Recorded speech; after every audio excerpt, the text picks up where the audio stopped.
പേരോട് ഉസ്താദ് SSF എന്ന പ്രസ്ഥാനത്തിന് വേണ്ടി ചെയ്ത ത്യാഗം പോലെ മറ്റൊരാൾ ചെയ്തിട്ടുണ്ടാവില്ല. അന്ന് റിസാല 1.4ന്റെ ഗണത്തിലുള്ള ചെറിയ പുസ്തകമാണ്. ആ പുസ്തകം പുല്ലൂക്കരയിലെ മുത്തഅല്ലിമായ പേരോട് ഉസ്താദ് പിന്നെ മർക്കസിൽ മുത്തഅല്ലിമായപ്പോ കോഴിക്കോട് നിന്ന് വരുമ്പോ റിസാലയുടെ കെട്ടുകളെടുത്ത് ബസ്സിലാണ് ഇങ്ങോട്ടേക്ക് വയലിന് വരുത്ത്. ഞങ്ങളെപ്പോലെ ചെറിയ വോളണ്ടിയർമാർ പോയി ആ പുസ്തകം എടുത്തിട്ട് വയലിന്റെ സദസ്സിൽ വിറ്റിട്ടാണെന്ന് റിസാലയുടെ കച്ചവടം ഉറപ്പിച്ചത്. പേരോട് ഉസ്താദ് തന്നെ ഒരിക്കൽ കണ്ണൂർ ബസ് സ്റ്റാൻഡിൽ കൊണ്ടുവന്നപ്പോ ഞാനും അസ്റഫ് മന്നയും അവിടെ കാത്തിരുന്നു. കുറെ കെട്ടുകളുണ്ട് റിസാലയുടെ. അന്ന് ഉസ്താദിന് ഒരു ദിവസം 2-3 വയലുണ്ടാകും. അത് തലയിൽ വെച്ചിട്ടാണ് പേരോട് ഉസ്താദ് ഞങ്ങളുടെ കൂടെ നടന്നത്. പ്രിയപ്പെട്ടവരെ, ഇവരാരും സുഖിക്കാൻ വേണ്ടി പ്രസ്ഥാനത്തിൽ വന്നവരല്ല. SSFൽ ശക്തമായ മുന്നേറ്റത്തോടെ പ്രവർത്തിച്ച ഒരാളും കള്ളത്തരീക്കത്തിൽ പോവുകയില്ല. ചിലപ്പോൾ നമ്മുടെ വേദികളിൽ പ്രസംഗിച്ച് നമ്മുടെ ടീയെ വാങ്ങി ഭക്ഷണം കഴിച്ച് പോയവർ ഇപ്പോൾ നമ്മുടെ നേതാക്കളെ ചീത്ത പറയുന്നുണ്ടെങ്കിൽ മനസ്സിലാക്കണം, അവർ ഒരു SSFൽ പ്രവർത്തിച്ചവരല്ല. സംഘടനയുടെ ക്യാമ്പിൽ അവർ വന്നിട്ടില്ല. ചിലപ്പോൾ ഏതെങ്കിലും യൂണിറ്റിൽ നിന്ന് ഗൾഫിൽ പോകാൻ SSFന്റെ മെമ്പർഷിപ്പ് വേണമെന്ന് പറഞ്ഞിട്ട് എനിക്ക് പരിചയമുള്ള ഒരു LDF-കാരൻ SSFന്റെ മെമ്പർഷിപ്പ് സമ്പാദിച്ചിരുന്നു.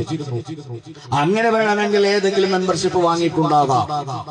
ഈ പ്രസ്ഥാനത്തിന് വേണ്ടി അവർ ഉറക്കം ഒഴിച്ചിട്ടില്ല. ഈ പ്രസ്ഥാനത്തിന് വേണ്ടി അവർ ത്യാഗം പറഞ്ഞിട്ടില്ല. ഉസ്താദുമാരുടെ പൊരുത്തത്തോടുകൂടി കഷ്ടപ്പെട്ട് ഈ പ്രസ്ഥാനത്തിന് ചെയ്ത ഏറ്റവും വലിയ ത്യാഗമാണ് കുറ്റ്യാടിയിലെ സിറാജുൽ ഹുദ. ഇന്ന് അവിടെ സുന്നികളുടെ നാടാണ്. മഹാനായ സൈഫുൽ ഇസ്ലാം EK ഹസൻ മുസ്ലിയാർ വഫാത്തായപ്പോൾ കുറ്റ്യാടിയിലെ കടകളിലും വീടുകളിലും മുട്ടായി വിതരണം ചെയ്ത് സന്തോഷിച്ച വഹാബിയുടെ നാട്ടിലാണ്. ഇന്ന് വഹാബിയുടെ മരുന്ന് പോലും ഇല്ലാത്തിടത്തേക്ക് ആ പ്രസ്ഥാനത്തിനെ, ആ മഹല്ലിനെ ചുറ്റുപാട് ഒരുപാട് മഹല്ലുകളെ ഏറ്റെടുക്കാൻ പേരോട് ഉസ്താദിന് സാധിച്ചത് അവിടുന്ന് SSFന്റെ കർമ്മധീരനായ നേതാവായതുകൊണ്ടാണ്. അതുകൊണ്ട് ഈ പ്രസ്ഥാനം ഔലിയാക്കന്മാരുടെ പ്രസ്ഥാനമാണ്. നിങ്ങൾ ഒരിക്കലും തന്നെ പ്രസ്ഥാനത്തെ 2ാം നമ്പറായി കാണരുത്. 1ാം നമ്പർ പ്രസ്ഥാനം തന്നെ. നമ്മുടെ സഹോദരിമാർ ഈ കാര്യം ശ്രദ്ധിക്കണം. നിങ്ങളുടെ മക്കൾക്ക് നിങ്ങൾ SSFനെ പറഞ്ഞു കൊടുക്കണം. കാന്തപുരം ഉസ്താദ് പറഞ്ഞു കൊടുക്കണം. ലത്തീഫ് ഉസ്താദ് പറഞ്ഞു കൊടുക്കണം. നിങ്ങളുടെ മക്കൾ വളർന്നു വരുമ്പോ അവരുടെ ഇടയിൽ ഈമാൻ വർദ്ധിക്കണം. കോളേജുകളിലല്ല, +2 സ്കൂളുകളിൽ പഠിക്കുന്ന പെൺകുട്ടിയും ആൺകുട്ടിയും നാടുവിട്ടതാണ് ഇന്നത്തെ വാർത്ത. വയനാട്ടിൽ കാട്ടിൽ പോയി താമസിക്കാൻ ടാർപോളിനും ഭക്ഷണ സാധനവും തയ്യാറാക്കിയ പെൺകുട്ടിയും 2 ആൺകുട്ടികളും. നോക്കണേ, നമ്മുടെ വീട്ടിലും വളരുന്നുണ്ട് ആൺകുട്ടികളും പെൺകുട്ടികളും. അപ്പുറത്തെ വീട്ടിലെ ഒരു പെൺകുട്ടി നാടുവിട്ടത് ഫേസ്ബുക്കിലോ അല്ലെങ്കിൽ വാട്സപ്പിലോ ഷെയർ ചെയ്തിട്ട് ആനന്ദിക്കണ്ട.